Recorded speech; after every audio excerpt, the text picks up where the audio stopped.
안녕하세요. 마데테스에 사는 이야기 마데테스입니다. 오늘은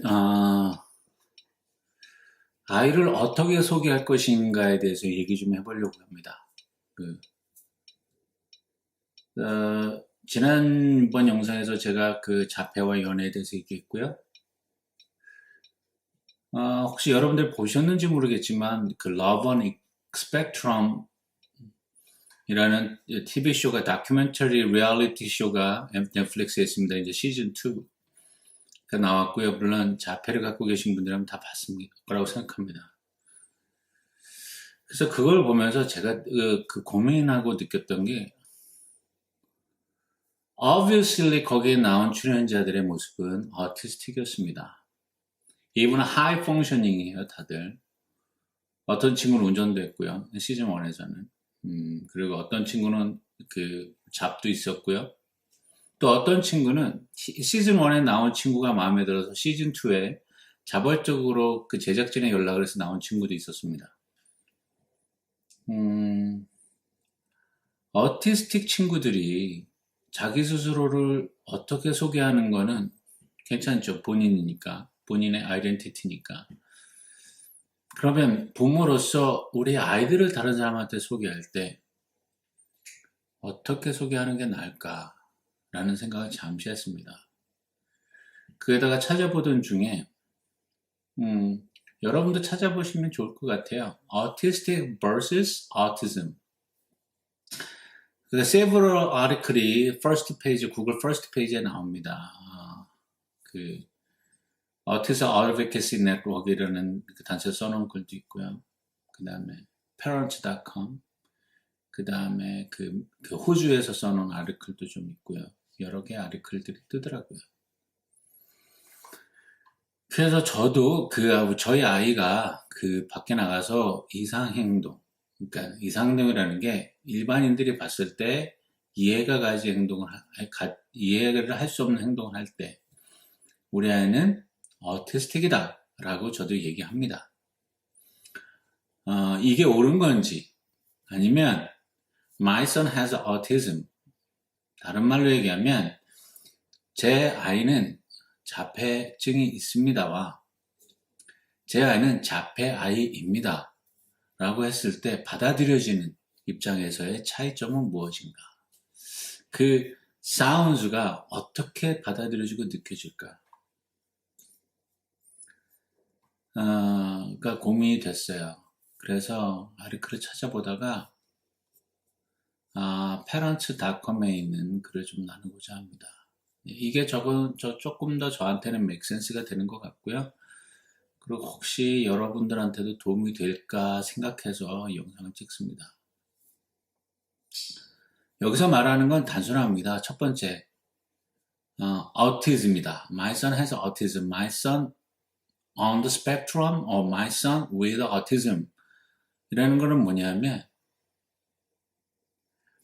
이런 멀쩡한 사람이 있는데 그 아픔을 가지고 있는 거죠. 그러니까 이게 단순합니다. She has a red bag. 그러면 어떤 여자가 빨간 가방을 들고 있는 거잖아요. 그죠?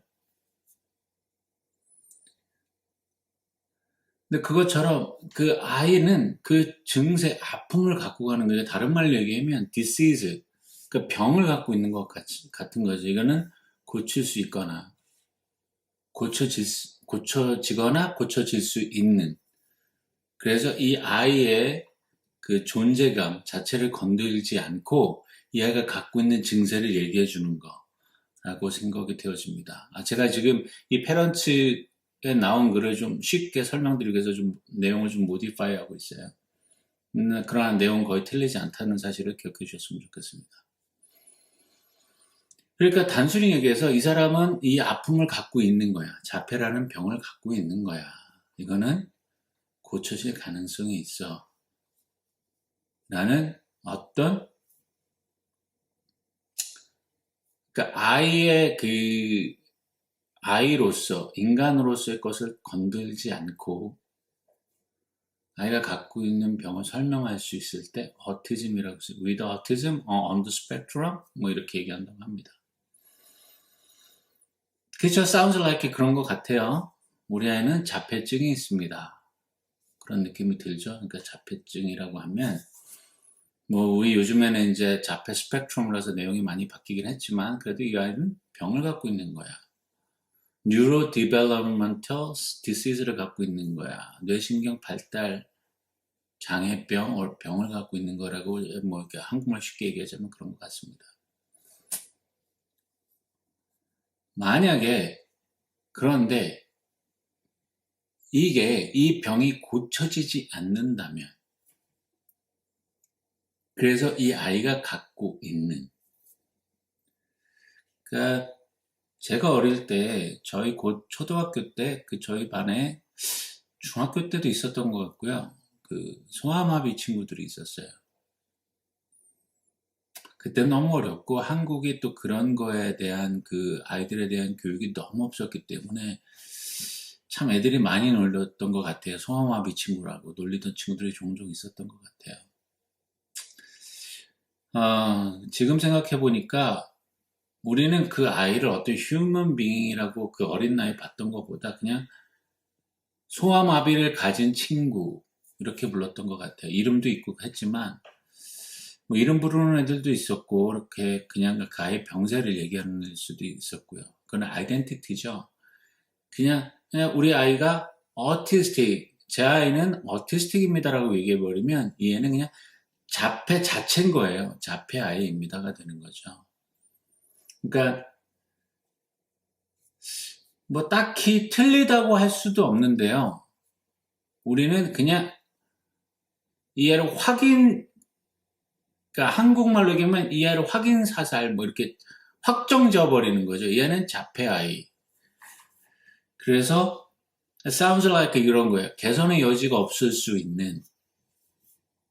그래서 얘는 이대로 자폐 아이로서의 가치와 그 뭐라 그럴까 그 가치를 가지고 살아야 되는. 그래서 이 아이가 사는 세상은 우리와 다르다는 그 특별함을 인정해 줘야 되는. 그걸 사람들에게 강요가 되어지고 권고가 되어져야 되는 그런 것 같습니다.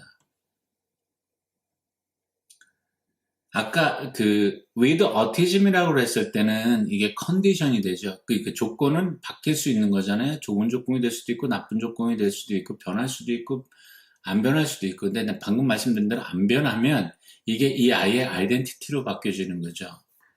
그래서 저도 아침에 제가 이거 주말 동안 읽어보고 있다가 아침에 제 와이프한테도 아이들 도시락 싸면서 뭐 아침에 하긴 좀 무거운 얘기인데 물어봤어요. 어떻게 너는 사람들한테 우리 아이가 소개되었으면 좋겠느냐. 그랬더니 와이프는 상황에 따라 다르지 않겠느냐라고 얘기했습니다.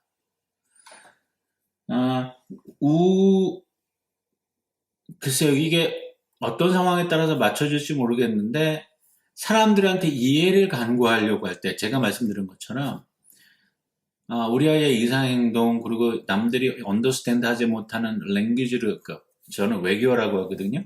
그 영어를 사용했을 때 그래서 사람들이 우리 아이를 스테어링하고 흘겨보거나 몰래 쳐다보거나 했을 때 제가 우리 아이를 소개시켜보면 My son is autistic이라고 얘기할 때가 있습니다. 종종. 그러나 제가 센터를 갔을 때 그래서 아이가 OT든지 스피치든지 이런 걸 고치려고 갔을 때 거기 테라피스트들 알죠? 교육을 받고 훈련을 받으면 이 아이가 호전된 것, 뭐 자폐라는 자체 사실이 없어지는 건 아닙니다. 근데 그 센터에서 하는 사람들은 이 아이가 어티스틱이라고 얘기하는 걸 제가 들어보지 못했어요. He's on the spectrum 이라고 많이 들었던 것 같아요. 그거는 거기서는 테라피스트고 훈련시키고 치료하시는 분들이기 때문에 우리 아이가 호전될 수도 있고 어느 정도는 지금 상태에서보다는 조금 더 발전된 모습을 보여주기도 픽서블 하니까 그렇게 얘기한 게 아닌가 싶습니다. 그러니까 솔직하게 정답은 없는 것 같아요. 어떻게 소개하시든. 근데 그 전문가들이 프로페셔널들이 프리퍼하는 그게 따로 있더라고요. 그 as a person으로 이 아이는 어티스틱이 그러니까 autism, with autism이다라고 얘기하는 게 뭐 이건 약간의 학자들만의 조금 다른 것 같기도 한데요. autism이라고 하는 게 좋지 않을까. 왜냐하면 with autism on the spectrum. 왜냐하면 내 아이, 그 자폐 아이로서를 쳐다보는 게 아니라 내 온전한 아이로 보는 거기 때문에 이 아이는 이 불편한 병을 갖고 있는 거다라고 생각하는 것과 그냥 이게 정확한 단어인지 모르겠는데요. 이렇게 자폐 아이라고 딱 확정지어서 얘기하는 거는 조금 다른 어감의 차이는 있는 것 같습니다. 어쨌든 부모님의 선택인 것 같아요. 어떻게 부르시든지 저희한테는 그냥 사랑스럽고 귀엽고 소중한 아이기 때문에 어떻게 부르든 우리는 상관이 없지만 우리가 이 아이를 대신해서 represent 할 때 이 아이가 말을 못하고 어떤 사람들과의 핑퐁 대화가 어려울 때 우리가 이 아이를 소개하는 과정에서 어떤 게 좋을까? 부모님들 선택하셔야 될 것 같다고 생각이 들어집니다. 사실 굉장히 짧은 글인데요. 제 개인적인 경험이나 생각들을 좀 넣는 바람에 이게 길어졌네요. 어쨌든, 부모님들도 고민하시고 생각하시고, 그래서 우리 아이들한테 최고의 것으로 주시는 줄 압니다. 이 언어도 선택, 별거 아닌 것처럼 생각되어질 수도 있고, 그러면 어때라고 쉽게 생각할 수도 있지만, 그래도 우리가 우리 아이들을 리스펙트하고, 그 아이의 인격과, 그다음 그 자신의 존재감까지 존중한다면 어머니들의 언어 선택은 어머님들이 선택하셔야 된다고 봅니다. 저희 아이도 치료에 따라서 저희가 10여 년 전에 다이그노스 받았을 때보다는 굉장히 좋아졌죠. 저는 이제 변화의 모습이 있으니까 약간 호전되고 임프루브 되는 게 있으니까 어티즘이라고 얘기해도 나쁘지 않을 것 같고요. 또한 이제 성인이 돼서 이제 라이프가 픽스되고 누군가의 도움이 그러니까 살아야 된다면 그때는 오티스틱이라고 얘기해야 되지 않나 싶습니다. 그러니까 어릴 때는 발전 가능성이 있기 때문에 제 생각에는 오티즘이라고 얘기하고 어느 정도 18 over 18이 돼서 이제는 이 아이가 호전되거나 발전될 가능성이 사실은 어릴 때보단 현저히 떨어지잖아요. 그럴 때는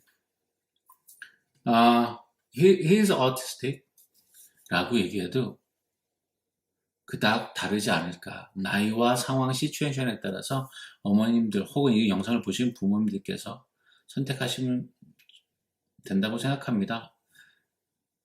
자폐증이 있는 아이와 자폐 아이. 한국말에서도 어감이 많이 틀리죠. 어쨌든 오늘 영상도 봐주셔서 감사하고요. 또 오늘 즐거운 한 주 보내셨으면 좋겠습니다. 감사합니다.